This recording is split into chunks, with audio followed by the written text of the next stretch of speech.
आप लोगों ने तानसेन की कहानी सुनी होगी। तानसेन जो थे वो सम्राट अकबर के दरबार में थे।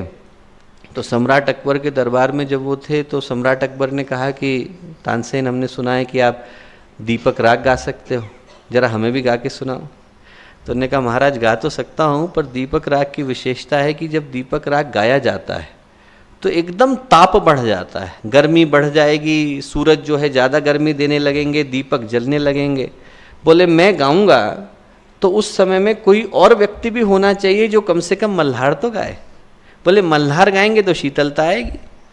अकबर को तो सम्राट है, सम्राट ने कहा कि भाई मेरे तो सुनने का मन है, तुम गाओ। तो तानसेन मना नहीं कर सके, उन्होंने गाना शुरू करा तो दीपक जलने लग गए, आसमान में जो है एकदम ताप बढ़ गया, सांस लेने में लोगों को दिक्कत होने लगी और तानसेन बेहोश हो गए। अब किसी को मल्हार गाने की आवश्यकता थी, तो मल्हार गाने के लिए पूरे भारत में 2 ही बहनें थीं जो गा सकती थी। एक का नाम था तारा और एक का नाम था नीनी, डूंगरपुर की रहने वाली। उन 2 को बुलाया गया, तारा और नीनी बहनों को, कि आप गाओ। तो जब तारा और नीनी बहनें आईं और उनने गाया और शांति हुई, तब जा कर के जो दीपक का प्रभाव था वो शांत हुआ, मल्हार की शीतलता आई।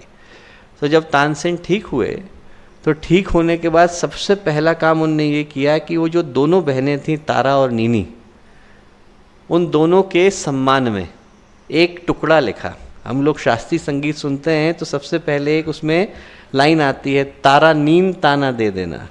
वो तारा और नीनी के लिए लिखा गया है। एक ने, जिनने मल्हार गाना गाया था, जिनने मल्हार का राग गाया था। तो राग जो है वो गर्मी भी देते हैं, शीतलता भी देते हैं। राग नींद भी लाते हैं, जगाते भी हैं। राग वीर रस भी पैदा करते हैं और राग जो है शांति भी लाते हैं। सिर्फ शब्दों को एक विशेष क्रम में लाने से एक राग बन जाता है जो उष्णता लाता है, एक राग बन जाता है जो शीतलता लाता है।